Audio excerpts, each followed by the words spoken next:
Hola, mi nombre es Alessandra Caputo y soy profesora del Departamento de Historia y Ciencias Sociales de la Facultad de Artes Liberales de la Universidad Adolfo Ibáñez.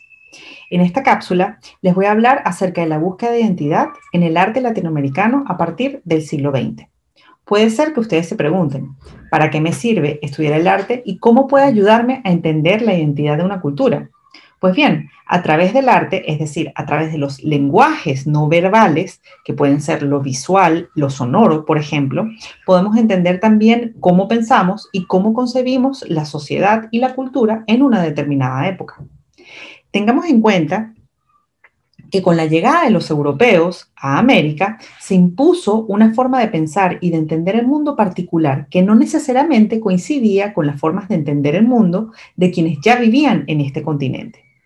En este sentido, el concepto de arte que nosotros manejamos hoy en día proviene de la tradición europea. Esto no quiere decir que no existiera arte en estas culturas. De hecho, desde milenios antes de la llegada de los europeos, existían ya muchas culturas sumamente ricas en sus lenguajes artísticos. Pero aquí nos centraremos en hablar del arte de tradición europea y en cómo éste evolucionó en América Latina, sobre todo a inicios del siglo XX, es decir, a inicios de 1900, donde muchos artistas buscaron elaborar un lenguaje que se distinguiera del arte europeo, recurriendo a otras culturas que integraban una parte fundamental en las sociedades latinoamericanas, como por ejemplo las sociedades indígenas y africanas. Antes de comenzar a centrarnos en América Latina, tenemos que preguntarnos qué pasa a partir del siglo XX, es decir, a partir de 1900, en Europa. Para estas fechas, en Europa, las reglas del arte comienzan a romperse, porque las reglas del arte hasta el momento habían comenzado a establecerse desde el Renacimiento y consistían en líneas muy generales en representar un mundo bello, de manera idealizada, y sobre todo consistía en imitar la naturaleza, como vemos, por ejemplo, en esta obra maestra de Tiziano del siglo XVI, de la Venus de Urbino. Más adelante, ya a partir del siglo XVIII, siglo XIX, se persiguió sobre todo elaborar un arte naturalista, es decir, que debía representar de manera fidedigna la realidad. Como por ejemplo vemos en esta obra de Rosa Bonheur, que casi, este paisaje casi parece una fotografía. Pero a finales del siglo XIX, es decir, a finales de 1800 y a inicios del siglo XX, a inicios de 1900, como les venía diciendo, estas reglas del arte empiezan a cambiar. Aquí vemos un cuadro de Edvard Munch que se llama El Grito, donde observamos una figura humana que está en una suerte de muelle, ¿cierto? En un paisaje marino, puede ser que al atardecer. Podemos reconocer muchos elementos, pero claramente no se trata de una imagen que imita la realidad. Esto no podría ser una fotografía. Eso no quiere decir que Edvard Munch no supiese pintar, sino que su intención era otra. Su intención era pintar, representar algo distinto, algo mucho más abstracto, algo que viniese desde el interior. Por otra parte, tenemos obras como esta de Picasso, Las señoritas de Aviñón, donde vemos unas mujeres semidesnudas, pero la imagen la vemos como si estuviese astillada, como si viésemos la imagen desde una suerte de caleidoscopio o desde múltiples perspectivas. Este estilo comenzará a llamarse, por ejemplo, cubismo.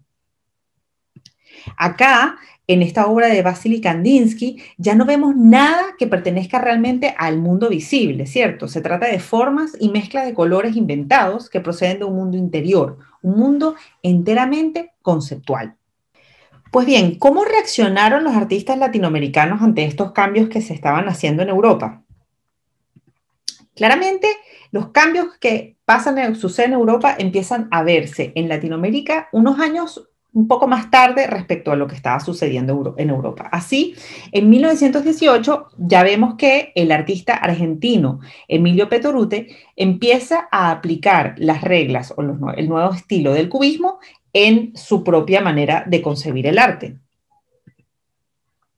Pero sobre todo, Muchos artistas no solamente querían adoptar los nuevos estilos y las formas de hacer el arte que provenían de Europa, sino que también estaban interesados en crear un lenguaje propio que reflejase una cultura, una tradición, una historia que se desmarcara de la europea. Por ejemplo, realzando la historia y representando la historia del mundo indígena, muchas veces una historia inventada, idealizada. Pero cabe destacar que en este sentido las mujeres asumirán un rol sumamente importante en la introducción y la creación de un lenguaje moderno y propio en Latinoamérica. Este es el caso de la artista Anita Malfatti, una artista brasilera, quien se había formado en Europa junto a los artistas de estilo expresionista y que luego regresa a Brasil para representar su propio mundo, como vemos en esta obra titulada Tropical. Pero sin duda, una de las artistas más relevantes en este sentido será Tarsila do Amaral, quien va a ser una pionera en la creación del arte moderno en Latinoamérica. Tarsila do Amaral también es brasileña y ella también se formó como artista en Europa, donde estudió junto al artista cubista francés Fernand Léger, que aquí podemos ver una obra de él para que puedan comparar y ver las referencias, cómo ella se influencia de la obra de Léger. En París, Tarsila do Amaral se da cuenta de que debía llevar la modernidad a Brasil e inaugurar un arte propio que reflejara las particularidades de las culturas y de las tradiciones y el entorno natural brasileño. Así, Tarsila do Amaral va a crear una de sus primeras obras maestras, La Negra, que refleja la cultura afrodescendiente, la cultura de descendientes de esclavos, cuya cultura tiene una influencia enorme en la sociedad brasileña y que hasta el momento no se representaba, digamos, en el arte clásico, en el arte de formación académica. Pues bien, Tarsila do Amaral regresa a Brasil y a partir de esta obra que vemos acá, A Vaporú, crea junto con su marido Oswald de Andrade un movimiento que se llama el movimiento antropofágico. Avaporú significa en idioma tupí caníbal y antropofágico quiere decir caníbal. Y con esta palabra querían pensar en la cultura brasileña como una cultura que se devora a la tradición europea y que así absorbe su esencia sin perder por ello su identidad propia. En este sentido, los artistas brasileños no solamente intentaron crear una nueva forma de entender el arte, sino que además jugaron con estas nuevas formas de ver el mundo. En esta obra de Vicente Dorrego Monteiro, podemos observar que el artista se apropia de un estilo visual o de una manera de pintar que se parece mucho a la forma en que algunos pueblos amazónicos hacen sus pinturas y sus decoraciones. Y con este estilo, lo que hace Vicente Dorrego Monteiro es que hace un dibujo, pinta la Plaza de la Concordia de París. Con esto, el artista está revirtiendo los roles, ya que normalmente es la mirada del europeo la que se imponía sobre la cultura brasileña, mientras que aquí Vicente Dorrego Monteiro mira el mundo europeo desde una perspectiva más bien indígena. Pues bien, aparte de Brasil, otro país que va a ser pionero en la creación de un movimiento moderno propiamente latinoamericano va a ser México. Sobre todo con el muralismo mexicano se inaugura un tipo de arte diferente al de Europa. Uno de los principales artistas del muralismo mexicano va a ser Diego Rivera. El muralismo consiste en hacer un arte de gran formato, en grandes murales, y por lo tanto es un arte destinado a que lo observen y disfruten muchas personas. Preferiblemente se encuentran en espacios públicos, como las plazas, como palacios de gobierno, ¿no? Además, los contenidos de este arte, los temas que se pintaban, generalmente tenían que ver con la promoción del socialismo mezclado con la representación de la herencia indígena para así promover una nueva sociedad mexicana. Otra artista muy relevante de México va a ser Frida Kahlo, quien se dedicó a representar, sin embargo, su propio mundo desde un imaginario más íntimo, pero siempre arraigado a su propia cultura, a los cuentos, a las historias, a las pinturas tradicionales propiamente mexicanas. Frida Kahlo deja claro que su bagaje cultural no es únicamente europeo, sino que ella se siente identificada con las culturas indígenas, las afrodescendientes, la nutrieron y que le dieron las bases para crear su propio arte. El hecho es que en casi todas partes de Latinoamérica los artistas intentaron explorar nuevos lenguajes y mostrar cosas diferentes respecto a lo que se mostraba en Europa, al representar justamente las culturas no europeas. Por ejemplo, en Uruguay, Pedro Figari se va a dedicar a reproducir las costumbres y rituales que no procediesen de la cultura europea, como por ejemplo los rituales del candomblé de las sociedades afrodescendientes. En Cuba nos vamos a encontrar con Wilfredo Lam, por ejemplo, artista de padre chino y madre afroamericana, que se formó también en Europa y aprendió junto a los cubistas como Picasso. Una vez de vuelta en Cuba, Lam integra el cubismo con los conocimientos afroamericanos, propiamente de Cuba, ¿no? Y con el imaginario y los colores del mundo tropical de sus tierras.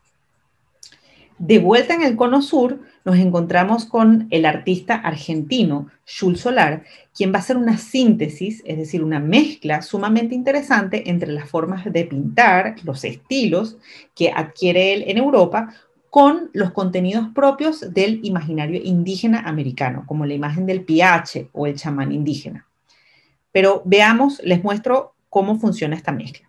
Por un lado, tenemos la influencia de un artista importantísimo, alemán, que se llama Paul Klee, con quien Jules Solar va a trabajar y de quien va a aprender muchísimo.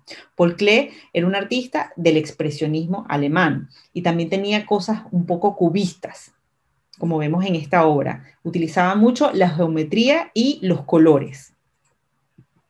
Por otro lado, tenemos el imaginario, ¿no? Estas imágenes, estas figuras de los dioses, de los mitos aztecas, por ejemplo, que le va a interesar muchísimo a Jules Solar.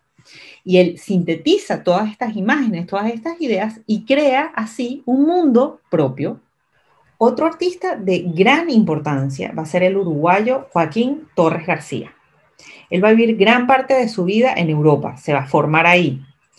Y decide regresarse ya bastante mayor a Uruguay, donde llega, sin embargo, decidido a introducir un nuevo tipo de arte propiamente latinoamericano, en el que se invirtieran los sistemas de valoración tradicionales que otorgaban más importancia a los países del norte que a los países del sur.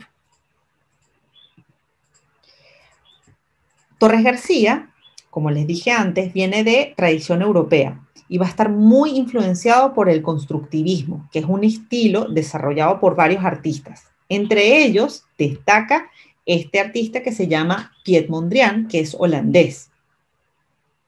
Como pueden ver en esta obra de Joaquín Torres García, él toma muchísimos elementos de este constructivismo que vimos antes, pero va insertando elementos distintos, colores distintos, que, digamos, se inspiran en un imaginario indígena.